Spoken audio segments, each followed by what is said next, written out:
जय श्री राम। वंदे मातरम। जो भी ऑनलाइन है प्लीज़ आ जाइए, क्योंकि आज का टॉपिक बहुत ही ज़्यादा अच्छा है।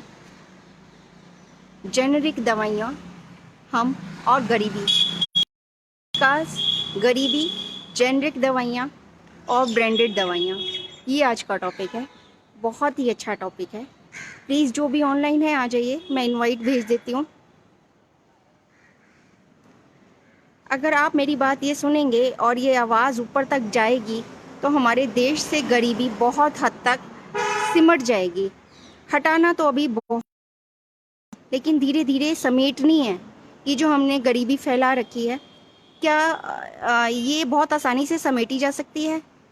जनसंख्या हटाओ, जनसंख्या घटाओ, कंट्रोल करो उसके ऊपर।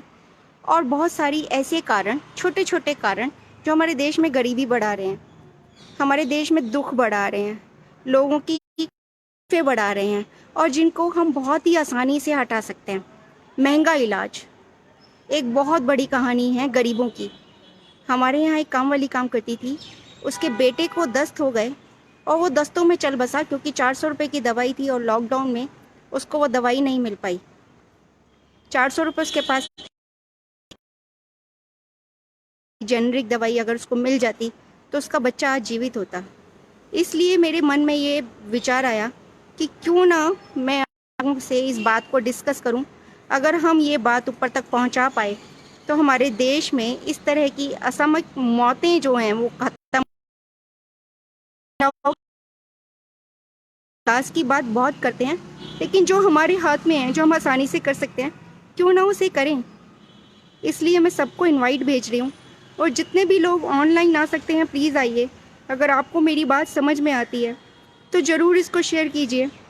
बात ऊपर तक जाएगी तो ज़रूर हम कामयाब होंगे, और ये भी बहुत सारे लोगों की जान बचा सकती है, और आप घर बैठे सेवा करने का ये मौका पा सकते हैं। और आज तो बहुत सारे जगह पर जन्माष्टमी आज भी मनाई जा रही है। हमारे यहाँ कल मनाई गई थी। तो बहुत अच्छा पुण्य मिलेगा आप लोगों को अगर आप किसी की जान बचा पाए तो। सीमा खोरवाल मेरी प्यारी बहन, जय श्री राम। घनश्याम शेखावत जी, जय श्री राम। यूवी गुप्ता जी, जय श्री राम। बहुत से लोग आज भी जन्माष्टमी मना रहे हैं, मुझे पता है। हमने कल मनाई थी।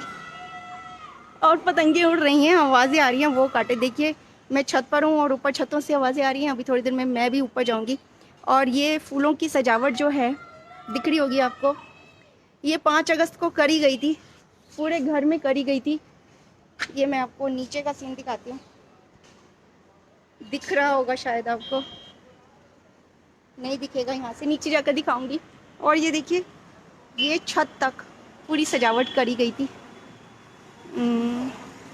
मैं ऐसे दिखाती हूँ, ये देखिए पूरी छत तक फूलों की सजावट है। शायद आपको यहाँ से नहीं दिख रही होगी। ये इस तरह के फूलों की सजावट तक पूरी करी गई है, और ये 5 अगस्त से लगातार है। और हमने सोचा जन्माष्टमी के बाद ही इस सजावट को हटाएंगे।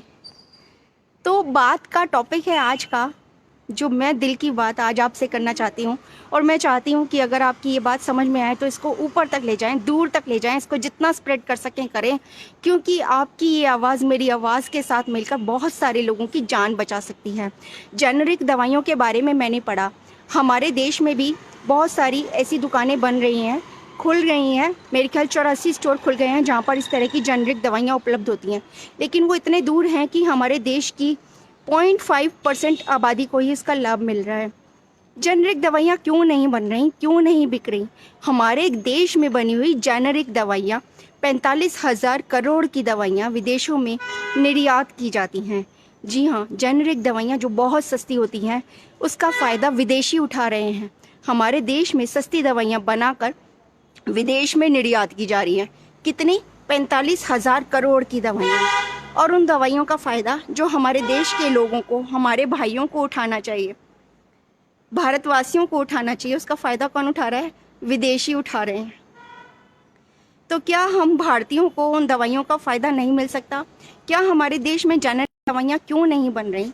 इसमें मैं कहूँगी कि हमारी सरकार का थोड़ा सा ढीलापन है, क्योंकि किसी कंपनी ऑर्डर ही नहीं है, वो दे आर नॉट कंपेल्ड, उनको दे आर नॉट बाइंड, उनको ये दवाइयों का उत्पादन करना ही करना है। इसका कोई भी सरकार से ऑर्डर नहीं है उनको। विदाउट ऑर्डर वो नहीं बनाएंगी क्योंकि उनका प्रॉफिट और मार्जिन कम होगा। जब भी उनको सरकारी अस्पतालों से या बड़ी सरकारी एजेंसियों से ऑर्डर आते हैं तब कंपनियां जेनेरिक दवाइयां बनाती हैं या फिर निर्यात के लिए जब ऑर्डर आते हैं तब कंपनियां जेनेरिक दवाइयां बनाती है। उन दवाइयों पर भी उतना ही खर्चा आता है बनाने में जो कि ब्रांडेड दवाइयां होती हैं। लेकिन जेनेरिक दवाइयों पर खर्चा क्यों नहीं आता? क्यों वो इतनी सस्ती होती हैं? क्यों ₹1.25 वाली दवाई 0.5 पैसा में मिल जाती है? इसका एक कारण है क्योंकि बहुत सारी जेनेरिक दवाइयों को पेटेंट कराने की कंपल्सिटी नहीं है, उनको पेटेंट कराना अनिवार्य नहीं होता। बहुत सालों तक हमारे देश में बनी हुई दवाइयाँ पेटेंट कराने के लिए बाध्य नहीं थी, उन्हें बिना पेटेंट कराए ही बेचा जा सकता था। जैसे कि विदेशों में कोई दवाई बनी, उसका कुछ अच्छा इफेक्ट आ रहा है तो हमारे देश की कंपनियां उसी सॉल्ट को यूज़ करके विदाउट पेटेंट उसको उत्पादन कर सकती थी। सरकारी उस पर कोई बाध्यता नहीं थी कि आप उसको उत्पादित नहीं कर सकते। सिर्फ सॉल्ट बेस पर, जैसे आपने देखा होगा एस्प्रिन मिलती है बाज़ार में, वो जेनेरिक दवाई है, वो कितनी सस्ती है, लेकिन ब्रांडेड कंपनियों ने उसकी डिस्प्रिन बना दी या फिर उसकी इकोस्प्रिन बना दी। वो ब्रांड करके उस दवाई को 10 गुना रेट कर दिया उसका। दवाई एस्प्रिन ही है लेकिन जेनेरिक नाम चेंज कर दिया। ऐसा क्यों किया जाता है? हमारे देश में अभी कोरोना आया, अनु अरोरा जी देख रहे हैं, मिहिर जी देख रहे हैं, बहुत बहुत स्वागत है आपका, बहुत बहुत धन्यवाद मेरे को सुनने के लिए। क्योंकि मैं सोशल समस्याओं पर बात करती हूँ, आम जनता पर बात करती हूँ, इसलिए आप लोग सुनते हैं, मेरे साथ जुड़ते हैं, मुझे बहुत अच्छा लगता है। तो मैं क्या कह रही थी? जय सिंह जी, जय श्री राम जी। बहुत अच्छा लगता है, मैं रोक नहीं पाती आप लोगों को। और देखती हूँ रश्मीत कौर बिंद्रा जी, सत श्री अकाल जी, जय श्री राम जी। करण भाई मोहिवाला जी, जय श्री राम जी। पंडित ऋषि मिश्र जी, जय श्री राम जी। युवराज जी, मेरे प्यारे भाई, कह रहे थे मथुरा आइएगा, आज नहीं आ पाई, लालच दे रहे थे। घनश्याम शिक्करवाल जी, जय श्री राम जी। बहुत बहुत स्वागत है आप सभी का, मेरी बात सुनने के लिए बहुत बहुत धन्यवाद। तरुण कश्यप जी, पवन शर्मा जी, रमित गुप्ता जी, PK भारद्वाज जी, जय श्री राम जी। मौसम में ना थोड़ी सी ह्यूमिडिटी है, गर्मी कम हो जाती है, गर्म पंखा खोल लेते हैं, लेकिन मैं छत पर हूँ। जन्माष्टमी है और पतंगें उड़ने वाली हैं अभी थोड़ी देर में हमारी छत से ही, तो छत पर तो आना पड़ेगा। पसीना बहुत आ रहा है लेकिन ठीक है। जेनेरिक दवाइयाँ डॉक्टर्स क्यों नहीं लिखते? अभी कोरोना आया तो हमने डॉक्टर्स को भगवान मानकर उनका स्वागत किया, उनके ऊपर फूलों की वर्षा की, सब ने उनको नमन किया, वंदन किया, उनकी आरती उतारी, उनके लिए भगवान से दुआएं मांगी। क्यों मांगी? क्योंकि वो भगवान का ही दूसरा रूप है। अब आप कहेंगे कि जब जेनेरिक दवाइयों से बहुत कम पैसे में इलाज हो सकता है तो डॉक्टर्स जेनेरिक दवाइयाँ क्यों नहीं लिखते? बिकॉज दे आर टैम्प्ड, उनको टैम्पटिंग की जाती है, उनको प्रेशराइज किया जाता है, उनको लालच दिया जाता है कि आप ये दवाइयाँ लिखें। और उसके बाद वो दवाइयाँ कंपनियाँ भी इसलिए नहीं बनाती क्योंकि उसको केमिस्टों को रखने की पाबंदी नहीं है, केमिस्ट उनको रखने के लिए बाध्य नहीं है।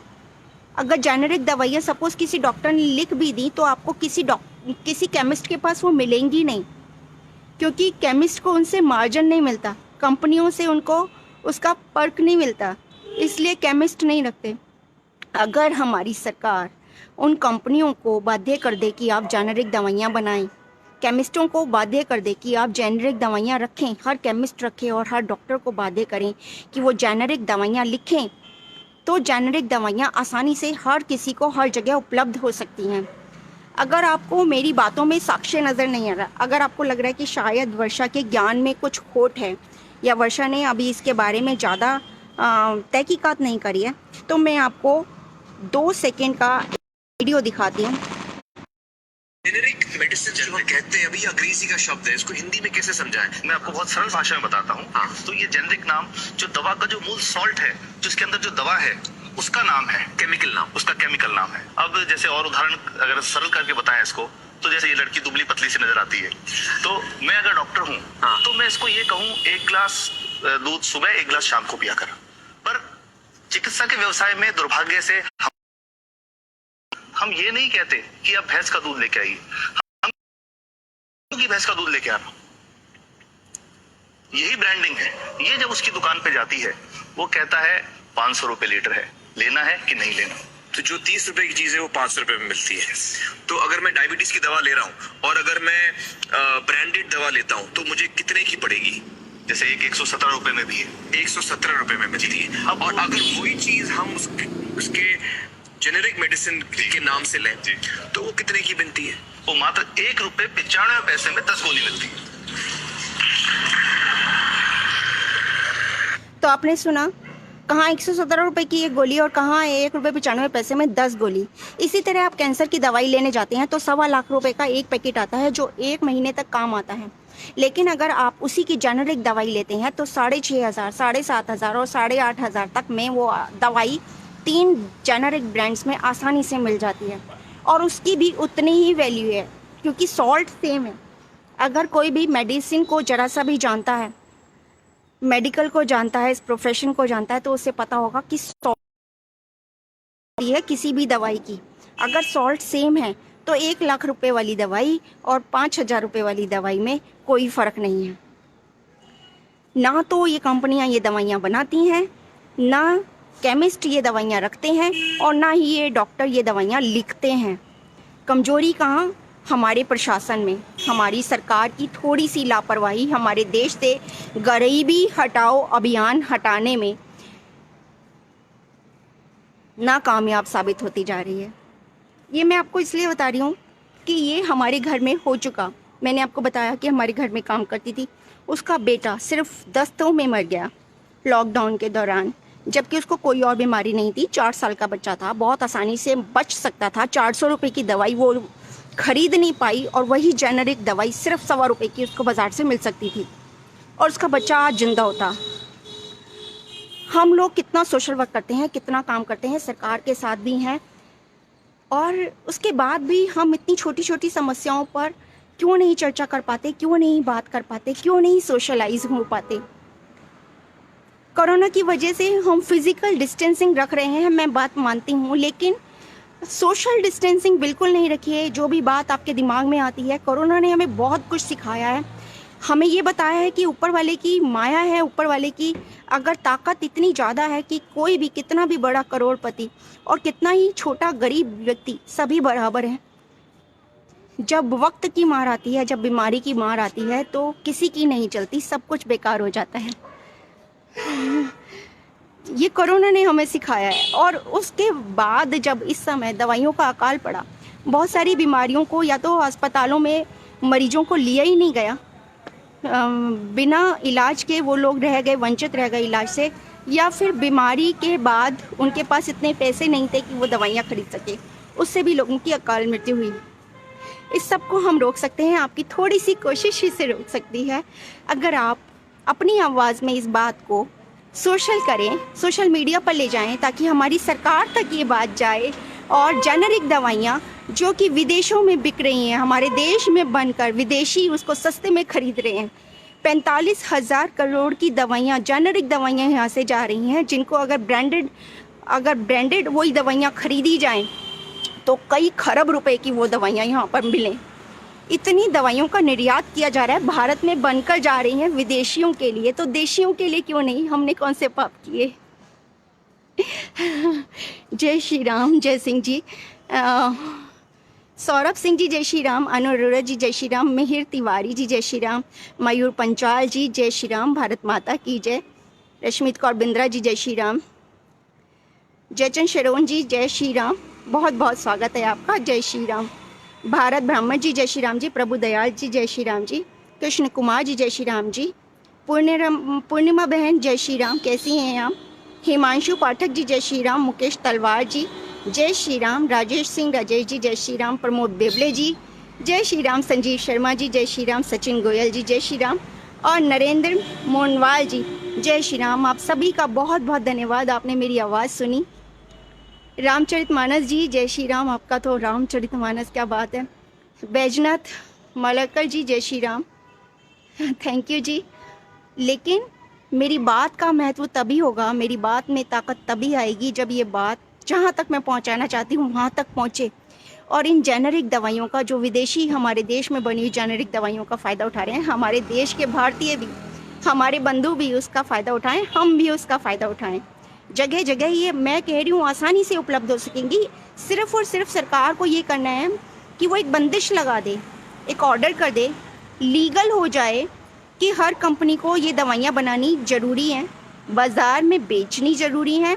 हर केमिस्ट के पास ब्रांडेड दवाइयों के अलावा जेनेरिक दवाइयाँ होनी ज़रूरी हैं, नहीं तो केमिस्ट की दुकान की जो इनको जो मिलता है ना, चालान मिलता है, वो छीन लिया जाएगा ये। और डॉक्टर्स को भी कंपलसरी कर दिया जाए कि अगर वो ब्रांडेड दवाइयाँ लिखते हैं तो जेनेरिक दवाइयाँ उसका सप्लीमेंट ज़रूर लिखें, और मरीज़ को ये भी बताएं वो कौन से केमिस्ट के पास मिलेंगी। और जब सभी केमिस्ट के पास मिलनी शुरू हो जाएंगी तो उसको ये लिखने की ज़रूरत नहीं पड़ेगी।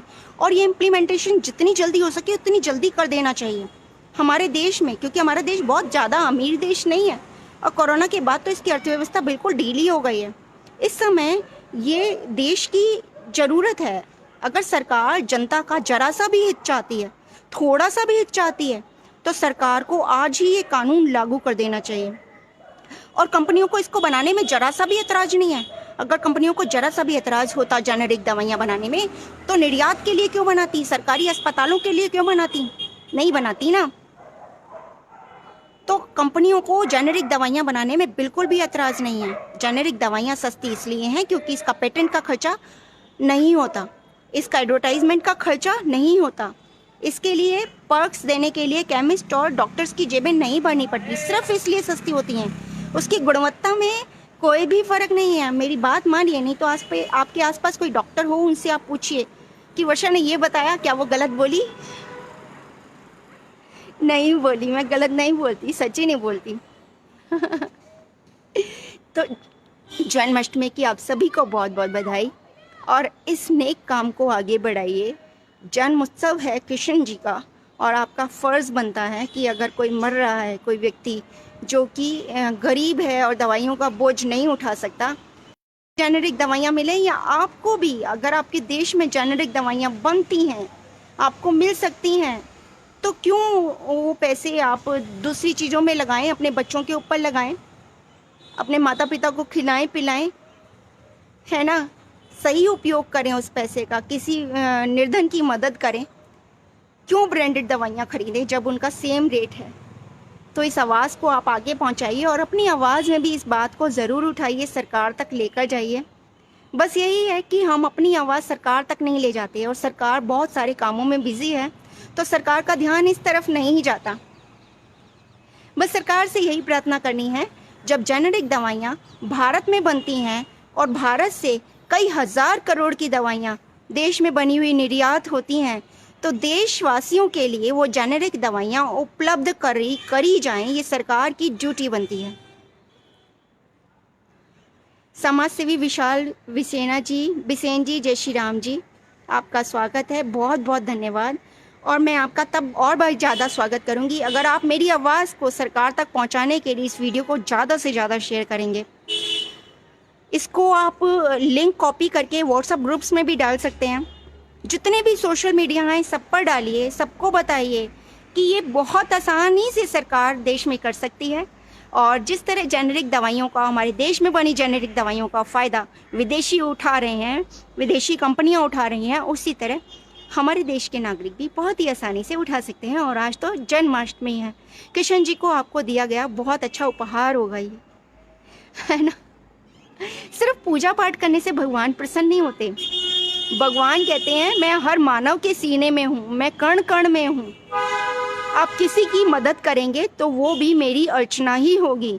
धूप बत्ती दिखाकर, फल फूल चढ़ाकर ही भगवान की अर्चना नहीं की जाती। भगवान की अर्चना करने का मकसद ही है मानव सेवा। मानव सेवा अगर आपके अंदर है, राष्ट्रहित आपके अंदर है, आप तन और मन से देश के और देशवासियों के हित के लिए सोचते हैं और काम करते हैं, तो भगवान आपके साथ है। आपको किसी एक जन्माष्टमी की ज़रूरत नहीं पड़ेगी। कृष्ण जी आपके साथ हर दिन हर पल रहेंगे, यकीन मानिए मेरा। सुरेश पांडे जी जय श्री राम जी, सुनील जैन जी जय जिनेन जी जय श्री राम जी। समाज सेवी विशाल जी, अगर आपको मेरी बात अच्छी लग रही है, मैं ये कोई संदेश नहीं दे रही, मेरे दिल में एक छोटा सा विचार आया, एक बात आई, तो मुझे लगा कि मैं कोई भी बात जो मेरे को लगती है, मेरे दिल को छू जाती है, तो मैं सबके साथ शेयर करती हूँ। कोरोना में जब हम लोग लॉकडाउन में हो गए, घरों में बंद हो गए थे बिल्कुल 23 मार्च के बाद, तो 3 महीने तक हमने यही करा था। मैंने सोशल मीडिया पर एक परिवार बनाया, बहुत ही खूबसूरत परिवार, और हम लोग हर रोज़ जुड़ते थे। बाई चांस किसी दिन मैं लाइव नहीं आ पाती थी तो सब लोग मुझे बहुत मिस करते थे और पूछते थे कि आपको कुछ हो तो नहीं गया, आप ठीक हैं, आप लाइव क्यों नहीं आई? कोई नहीं, रात के 11 बज गए, 12 बज गए, आप फिर लाइव आ जाइए। और इतना खूबसूरत परिवार इस कोरोना के समय में लॉकडाउन में बना, तो ये मेरे लिए तो लॉकडाउन बहुत अच्छा रहा, कोरोना बहुत अच्छा रहा। मेरा परिवार विस्तृत हो गया, विशाल हो गया, और बड़ा परिवार किसको अच्छा नहीं लगता। इतने सारे प्यार करने वाले होते हैं, इतने सारे चाहने वाले होते हैं, आपका कुशल क्षेम पूछने वाले होते हैं, आपको कुछ हो तो नहीं गया, आप ठीक हैं, कितना अच्छा लगता है ना सुन के। तो बस एक दूसरे से जुड़े रहिए, फिजिकल डिस्टेंसिंग रखिए, सोशल डिस्टेंसिंग बिल्कुल मत रखिए, दिल से दिल के तार जोड़े रखिए, एक दूसरे से जुड़े रहिए। आपकी एकता ही भारतवर्ष की मजबूती है, आपके देश की मजबूती है, आपके राष्ट्र की ताकत है। आप हैं तो देश है, आप हैं तो देशभक्ति है, आप हैं तो सरकार है, आप हैं तो हिंदुस्तान है, आप हैं तो जन्माष्टमी है। भगवान को भी भक्तों की ज़रूरत होती है, बिना भक्तों के भगवान भी अधूरा है, वर्षा भी अधूरी है, मैं भी कुछ नहीं हूँ आपके सिवा। तो आप सबका साथ चाहिए, आप सब प्यारा परिवार चाहिए, आपकी आवाज़ मेरी आवाज़ में मिले, ज़्यादा से ज़्यादा शेयर कीजिए, सबको बताइए, ताकि जल्द से जल्द ये आवाज़ सरकार तक जाए और सरकार को ये पता लगे कि हाँ, कितनी आसानी से वो देशवासियों की मदद कर सकती है। और इससे हमारे देश का नाम भी होगा कि भारतवर्ष में बनी हुई जेनेरिक दवाइयाँ जो विदेशों में इतनी ज़्यादा कारगर हैं, वो देश में भी काम आ रही हैं। हमारे देश की जो मेडिकल इंडस्ट्री है वो आगे फलेगी फूलेगी।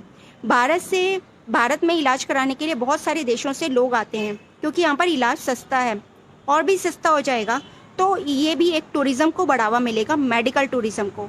और किसी भी तरह का टूरिज़्म किसी भी देश के लिए प्रॉस्पेरिटी लाता है, पैसा लाता है, उसकी इकोनॉमी को सुदृढ़ करता है। और कोरोना समय में अपनी इकोनॉमी को बेटर करना हम सबकी जिम्मेदारी है। हमारे देश की अर्थव्यवस्था फूलेगी फलेगी और बहुत तरक्की करेगी अगर हमारे देश में मेडिकल टूरिज़्म बहुत बड़े पैमाने पर विस्तृत होगा, और कई हज़ार गुना खर्चा कम हो जाएगा मेडिकल का, दवाइयों का खर्चा कम होने पर। और मेडिकल टूरिज़्म बहुत ज़्यादा फलेगा फूलेगा, दुनिया के हर कोने से लोग बाग इलाज कराने इंडिया आएंगे। तो ये सिर्फ देश हित के लिए नहीं है, देशवासियों के हित के लिए नहीं है, पूरे भारत की इकोनॉमी के लिए है, हमारी अर्थव्यवस्था के लिए, आपके देश के लिए है, वर्षा के लिए नहीं, खाली मेरे लिए भी थोड़ा थोड़ा। तो प्लीज़ स्प्रेड कीजिएगा। और यहाँ पर बारिश आ गई और मैं पतंग उड़ाने की सोच रही थी, बूंदाबांदी शुरू हो गई है, मैं दिखाती हूँ आपको। ये देखिए बूंदे नज़र आ रही हैं आपको, है ना। और मैं पतंग उड़ाना तब भी नहीं छोड़ूंगी, पतंग तो मैं फिर भी उड़ाने जा रही हूँ क्योंकि ऊपर छत पर सब चले गए और मैं अकेली नीचे हूँ, नीचे वाली छत पर हूँ, और मैं ऊपर वाली छत पर जा रही हूँ। अगर आपको मेरी आवाज़ में थोड़ा सा भी दम लगा हो, अगर आपको लगा हो कि मेरी बात राष्ट्र हित में है, देशवासियों के हित में है, तो प्लीज़ शेयर कीजिएगा, स्प्रेड कीजिएगा इस मैसेज को, और सरकार को कंपेल कीजिए कि बहुत जल्द हमारे देश में सिर्फ़ और सिर्फ जेनेरिक दवाइयाँ हर केमिस्ट शॉप पे मिलें। उसके लिए कोई स्पेशल दुकानें ना बने, हर केमिस्ट शॉप पे मिले, और हर डॉक्टर जेनेरिक दवाइयाँ ही लिखे, हर कंपनी जेनेरिक दवाइयाँ बनाए। जय हिंद, जय भारत, वंदे मातरम। भारत की बेटी अभी आपसे विदा चाहेगी, बहुत जल्द मिलते हैं। जय श्री राम, वंदे मातरम। देवराज जी, ज्योतिष लाल सिंह जी जय श्री राम, नितिन तोमर जी जय श्री राम, अंजना गाबा मेरी प्यारी सखी जय श्री राम। और कौन रह गया? सबके नाम ले लिया शायद मैंने, किसी का नाम ना लिया हो तो बताइए। यशवंत सेन जी जय श्री राम, शायद आपका नाम नहीं लिया था, सॉरी जी। बजनाथ मक्कर जी जय श्री राम। मुझे लगता है कि मैं सबके नाम ले लूँ, सबसे मिलूँ, परिवार आया इकट्ठा हुआ है तो क्यों ना सबसे मिलूँ। नरेंद्र जी रामचरित